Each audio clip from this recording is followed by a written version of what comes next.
I bet it will. I think you'll probably be just fine. Alright, so Alright. we're going to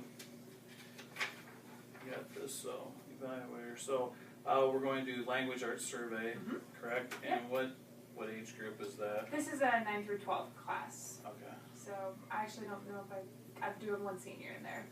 So predominantly 9 and 10, but a couple of older ones in there. So we're going to do, the observation's going to be next Tuesday, which would be November, 13th, I believe? Yes, that sounds correct. Yep. And block 4, which is the first block of the day. Alright, so hopefully the purpose of this is to give you feedback, to be able to help you, see what you're actually planning on doing, if that's what happens or whatever. So it's not going to be anything that's going to be too strenuous for you. So well, an outside perspective is always useful. Yep, and I'm looking forward to being able to observe from that perspective. So if you could just kind of give me some of the objectives of the lessons, or the lesson that you're going to do next Tuesday, and touch on some of the teaching standards or criteria that you're going to touch on to. I brought along the handout that the kids got when we introduced it. We are wrapping up a book that we've been focused a lot on discussion, and so I like to always bring it back to something speech-oriented when they finalize it. So they are creating reader's theater pieces using the text of the story. So they have to be able to identify important content from the chapter that would need to be shared, but also be selective how they incorporate dialogue, if they summarize, if they cut pieces. So they have to make some choices in how they're going to put together this presentation. And it's scripted, it's a reader's theater, so they have their scripts, and it's built on this vocal performance side of it. Okay. So on Tuesday, we're going to be, they're currently this week drafting those up, putting them together. They'll turn into draft at the end of class tomorrow. So on Tuesday morning, they're going to get their drafts back. I'm going to quick conference with each group to give them feedback on where to go with that, what changes and revisions they need to make to their scripts. And then we're going to start to build a little bit into practicing, encouraging the students to begin developing character. So objective-wise, I'm wanting students to utilize speaking ability to entertain, using their speaking ability to share information, and then also to be able to collaborate and to identify important information. Okay, so you're wanting speaking ability to entertain, speaking ability to communicate. Yeah. And collaborate. Okay. And those will all be evaluated at the very end. They've got rubrics on there.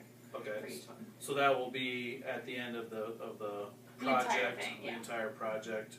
And you've been working on this, looks like for what a over a week. By the time you get done, it's going to be it'll be about 6 days worth of preparing, practicing, and then presenting to the whole class.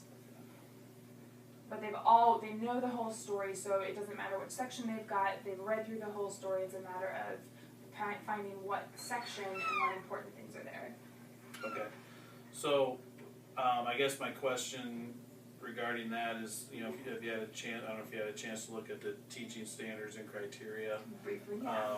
So I have a copy of that for you. I got that to you a little late, but which ones do you hope to hit during the time on Tuesday?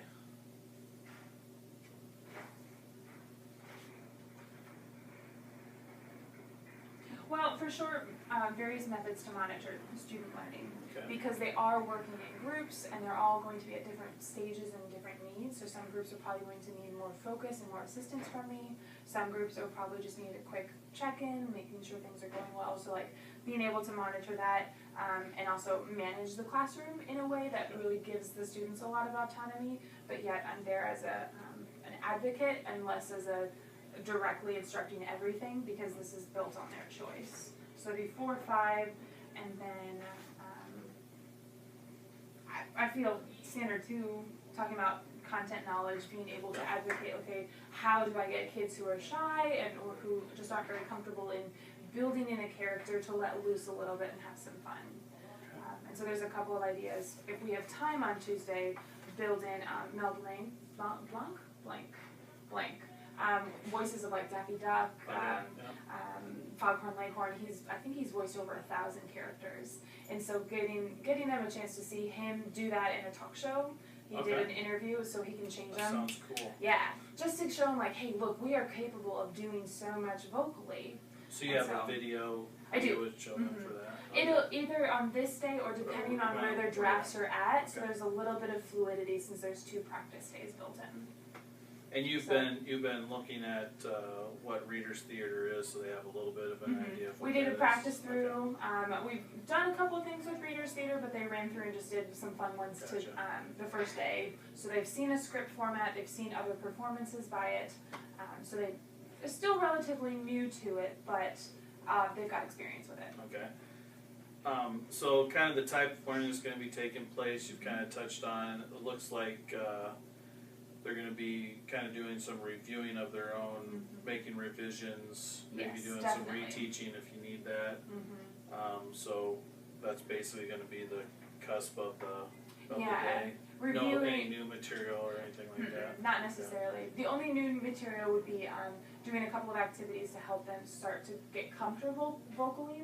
And so like a lot of speech classes or dramas will use warm-up activities to get students loosened up. I'm thinking either Tuesday or Wednesday we'll use Boom Chicka Boom, which is a camp thing. But you can give them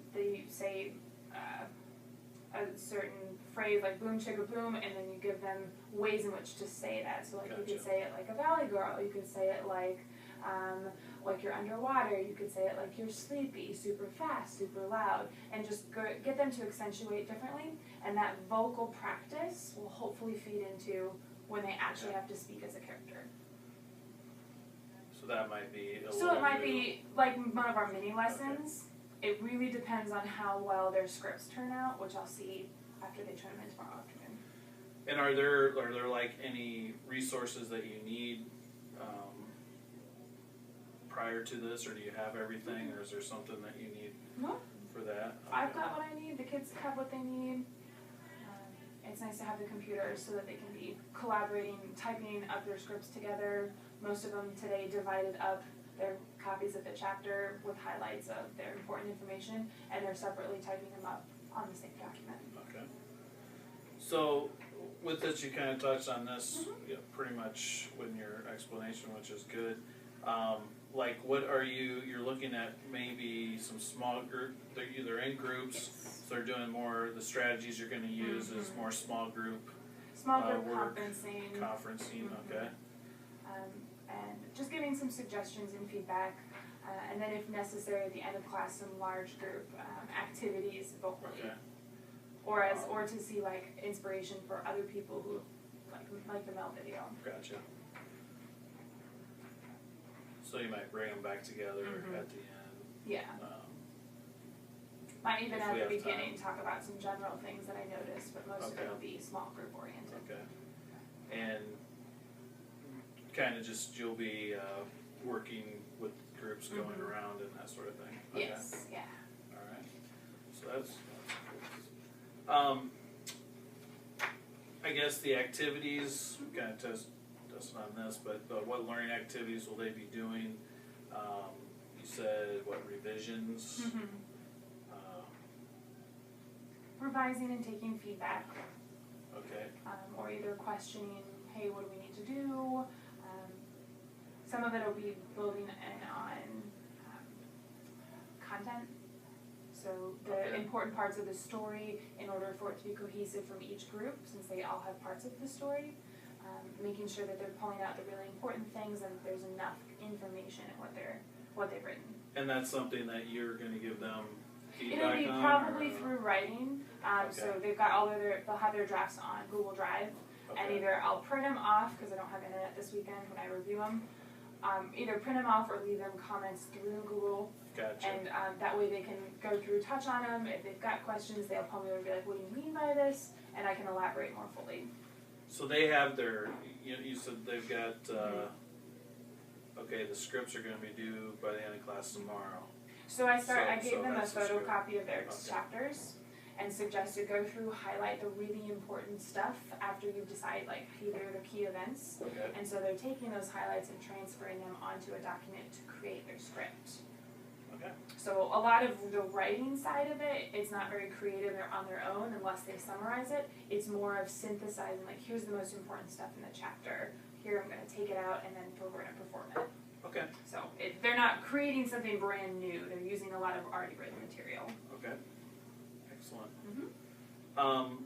What are some things in terms of, are there any student dynamics or characteristics, individual characteristics that I should be aware of in terms of how things, how you expect this to go, unusual behaviors, interactions, that type of thing? I in each group when I created them, I tried to have a student that's relatively high achieving and a student who's a little lower achieving paired together, just so that there is someone who can have a leadership role within the group and help encourage, but also someone who can be encouraged and brought along with higher achieving things. So there's a couple of students that will probably be off task on occasion, depending on where they're working or how into the project they are. They're just getting into it, so I don't have too many issues. And no super red flags. So the dynamic of having the older students in with I love it. It helps? Okay. At this point in the semester, we've gone through, they've done 2 very personal speeches. We've focused a lot on building conversation within each other, so the classroom climate is relatively comfortable. So even like Chase is my only senior, and sometimes like he doesn't want to be part of stuff, but he's been relatively interested in participating. He gets along with the younger students, and so the dynamic is good. Okay. Extra age. Because this class is not. Is it required? But it is required. But it's not required. You can take it any time. Yes. So it's not like it's not a 10th grade English. Or 10th grade English. No. Is this the only English class they have for 9th grade, or do they? Pair up? For 9th grade, so they've got English 1, and then they can take Language Arts Survey. Okay. So a lot of them tend to take it their freshman or sophomore year, and I really like when I can get a mix of kids, because then it's not all just one group that's already been together. There's all of these ideas and perspectives from different ages. So, and I think that's part of what makes Survey really a cool class in general, not just this project. Okay, so how would you, I kind of talking about what my role will be in there, and obviously I'm just there to observe, but how would you say would be, what would you say would be the best way to get what we're looking for? I mean, in terms of how I would observe, is it just sitting and watching everyone, moving around? What do you think would be most beneficial, so that I would see the things that you're hoping to accomplish? I would think that probably moving, first, if I were doing a whole group thing, sitting in the back and just observing, not just, or even up front, if you want to see like how are students reacting, are they attuned, are they not, and then as I'm working around with groups, either listening in on how students are acting when I'm not nearby, or on how I'm interacting with the group. So it might, I would say a combination would probably be beneficial. And depending on when kids are prepared to practice, a lot of times we'll start to use the hallway, and eventually when their scripts are all prepared, we'll end up in the gym, but that won't be the day you're there. I may just have to come in and watch that. They're performing next Thursday. That's the goal. It's always, it could be a huge, like, oh my gosh, there's no way we're going to get this done, and then of course that's why we've got a couple of days before break. But still, I think they should be done on Thursday. So are there any other points that you wanted me to look for that I didn't get an opportunity to talk about, or? I don't think so. I think the biggest thing is just sometimes it's nice to see from an outside perspective student engagement.